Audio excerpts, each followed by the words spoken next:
Leveling up. Extreme business growth through raising your game. When what was once extraordinary becomes ordinary, you know you've leveled up.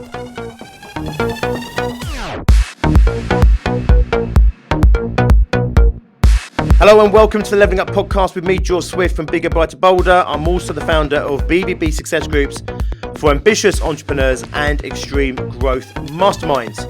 The Leveling Up podcast is here to give you the personal development, the entrepreneurial development, and of course the business growth that you, the small business owner, desire. We're here to give you the inspiration, the motivation, and to challenge your aspirations to take you and your business to the next level.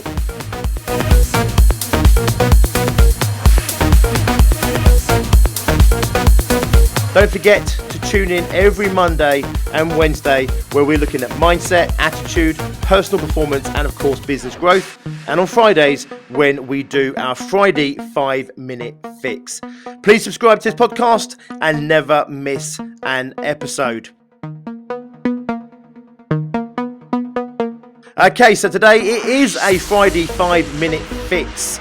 The point of today is really simple. It's to challenge yourself in terms of maybe how you think about yourself, think about business, how you look at yourself or perceive yourself or business or the wider world in relationship to you and your business. Today's subject matter is really simple. It's around money.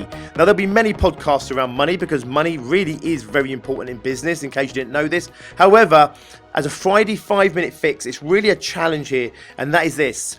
Regardless of whether money is the product of your business or the byproduct of your business, it needs to be the focus of your business.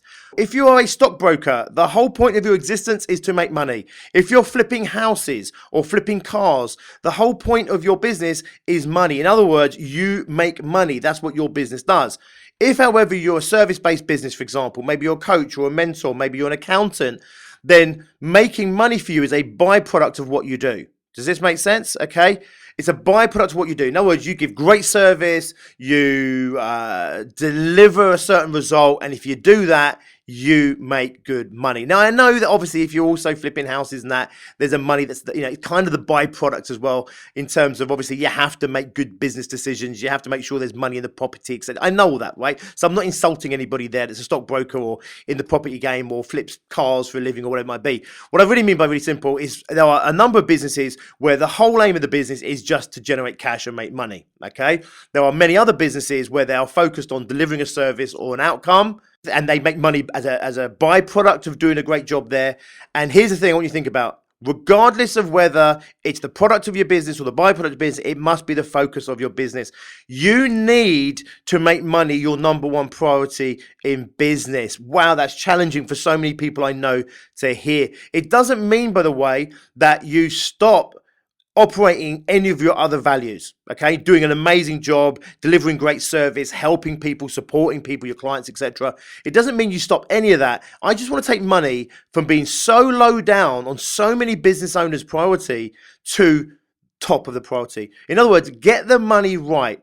Make sure your business is designed in a way that it generates money. Make sure that you get your pricing right. Make sure you negotiate the prices with your clients. Get all the money right and then continue to deliver. I was probably delivering, as in delivering coaching and mentoring, etc.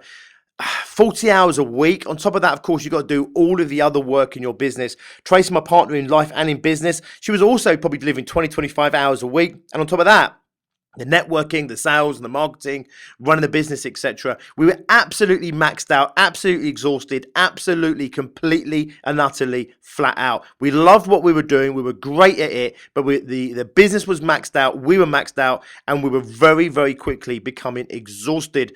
Very quickly, we realized this was not a long-term strategy. We realized there was no way that we were going to be able to continue to operate at that level. And therefore, I made a commitment to myself, to Tracy, to the business, to put money first. Across the business, this became a theme. It didn't mean that we became money grabbing. It didn't mean we lost any of our higher values. In fact, if anything, we doubled down on our other values as well. What it meant was really simple. Get the money right up front. Before you say yes to something, make sure the money's right up front. Before you take on a new client, negotiate the fees properly. Make sure it works for you. Make sure it works for your agenda, for your goals, for your business ambitions. Make sure it's right. Get it right. And then you can continue to do everything that you're doing today. I see so many small business owners putting money as third, fourth, fifth, even bottom of their list in terms of their priorities.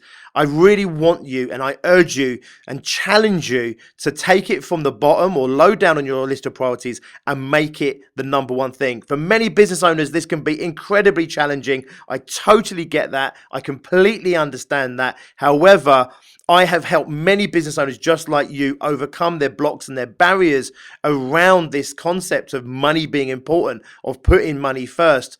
And when they do, they and their business literally transform. And none of them, I want to repeat this, none of them have sold their soul to the devil. None of them have made money such a priority that they no longer care about their clients or their services. They no longer care about their mission or their purpose in the world. Not one of them. In fact, every single one of them, when you start to put money first and you start to increase your revenues, when you start to become more profitable as a business owner, you feed that money back into your cause. You feed that money back into your mission. And what that enables you to do is to absolutely double down on the very things that you're trying to do well right now. So if you're rejecting the idea of money being important, or just rejecting the idea that money's the most important thing in business, it might not be the most important thing to you, but it is the most important thing to your business. If you're rejecting that, you are holding your business growth back. And if you're holding your business growth back, you are absolutely limiting your ability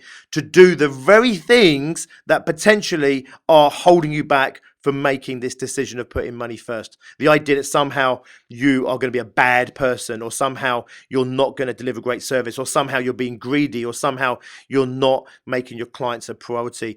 I'm not saying change any of that stuff. My challenge to you is really simple, okay? Regardless of whether money is a product of your business or it's a byproduct of your business, it needs to be the focus of your business. It needs to be the number one priority. Get the money right, and you get to do everything else even better than what you're currently doing right now. Okay, awesome. Have a great weekend. That was your Friday 5-minute fix. Don't forget to tune in next week, every Monday and Wednesday, where we will be doing personal development, entrepreneurial development, business growth, and of course, personal performance. I look forward to seeing you next week. Have an awesome weekend. And until then, as always, be successful. Leveling up. Extreme business growth through raising your game. When what was once extraordinary becomes ordinary, you know you've leveled up.